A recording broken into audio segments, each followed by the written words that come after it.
The Gatekeeper. Everybody knows about the Gatekeeper, and we've been going pretty strong in this series talking about how we can get around the Gatekeeper. But wouldn't it be cool to be able to talk to an actual gatekeeper and see what they say is the best way to get around them? Well, today's your lucky day. We got one.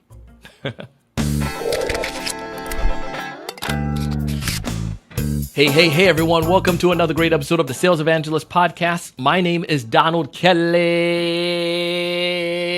the Sales Evangelist, and I'm so excited for another great episode. I'm so excited to be here with you today. And on this episode, we done went out and caught us a gatekeeper. Yes, well, actually, she caught us.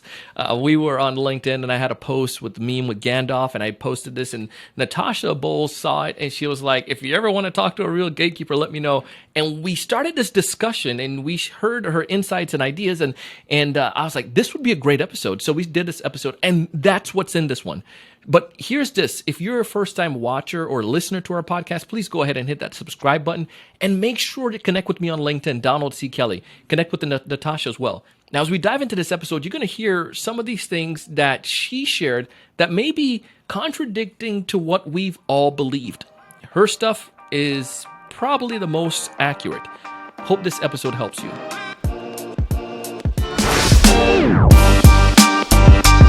As an executive assistant, I feel like my biggest task, the biggest part of my job is to protect my executives' time. Yeah. And if I don't act as a gatekeeper, then, especially like when I worked for a venture capitalist, or especially working for a department head at a major hospital, salespeople are wanting to talk to you, or people wanting, investments or things like that, are wanting to talk to those people all the time. So, and sometimes you do need to talk. Like you guys, not all salespeople are bad. I'm not trying to imply that. But I need to make sure that before someone gets in to talk to someone whose gate I'm keeping, that you're prepared, that you're going to add value to their day, and that, you really genuinely have something that will be beneficial to them, because my job is to protect their time. And I think, like, from you sharing that, if somebody just came and they heard that part, I think you guys got the price of admission there already, because understanding that it's simple. It's not that you hate people. It's not that you want to be mean. But if I'm sure I don't. Here's another question. How many emails would you say some of these executives are getting on a daily basis? Executives get between, no joke, they get between 250 to 1,000 emails a day, depending on per day. Holy crap. Yes. So I hope salespeople, you guys understand like the odds that you're stacked up against now when you're coming in with garbage. So now in that sense, you're protecting time, because it's not because they're executive, they have, God gave them more time in a day. They still have the same 24 and as much as we do. And your job is to identify who is worthy of that 24, that 20, it's not even 24, of those 12 hours that they're working, or 15 hours. Who is worthy to come through the gate at that point?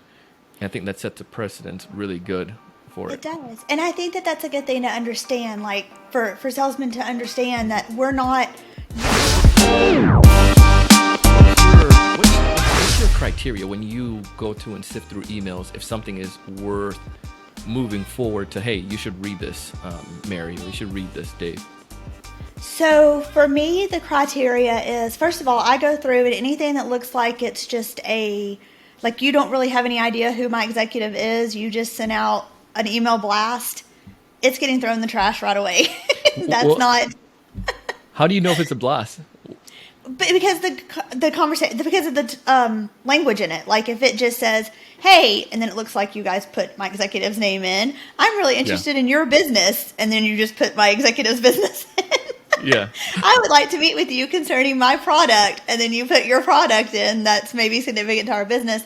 That to me shows that you haven't done any, research on who my person is. You just saw the name of the company and thought, hey, I have something that's good for a venture capitalist, or I have something that's good for a department head at nuclear medicine.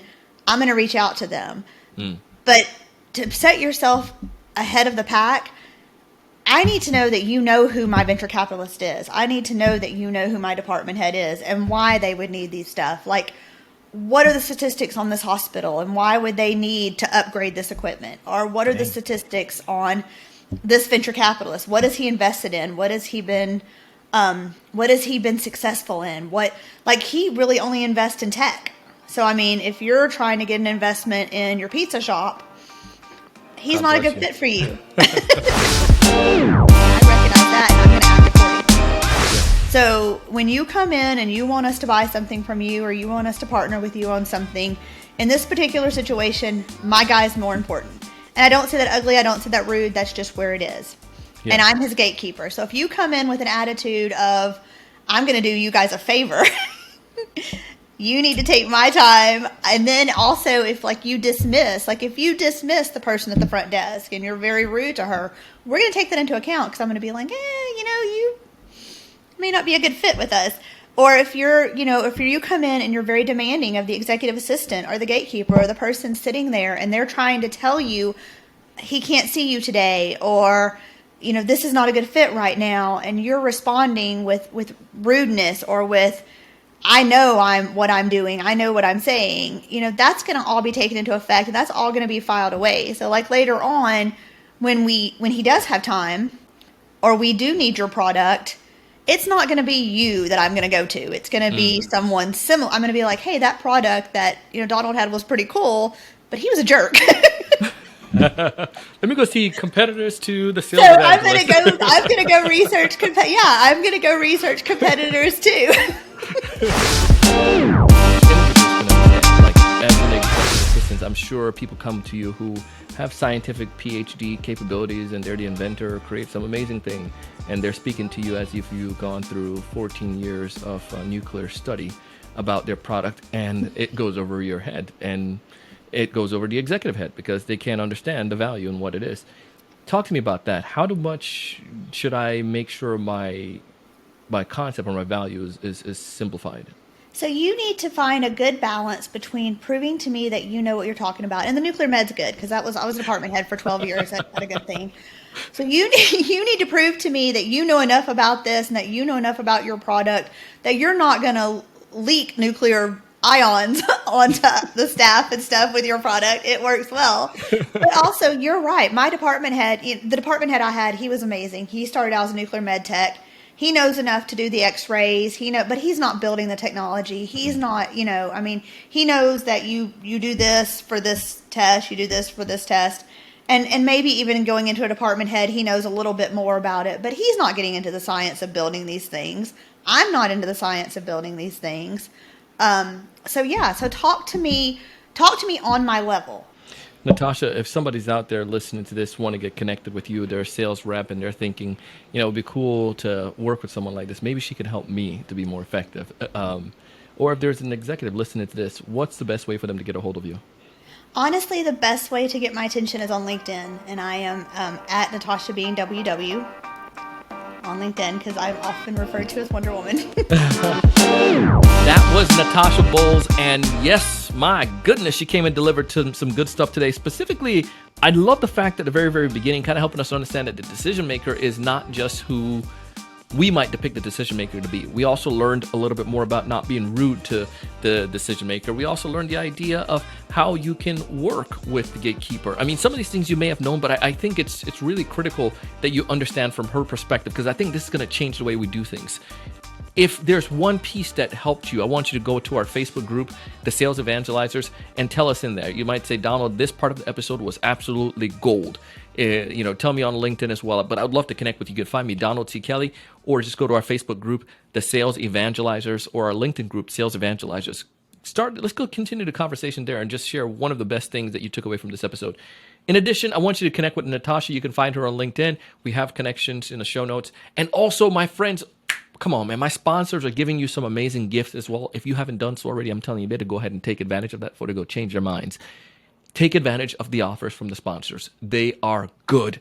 They work. That's all I'm going to say about that. I appreciate you being here.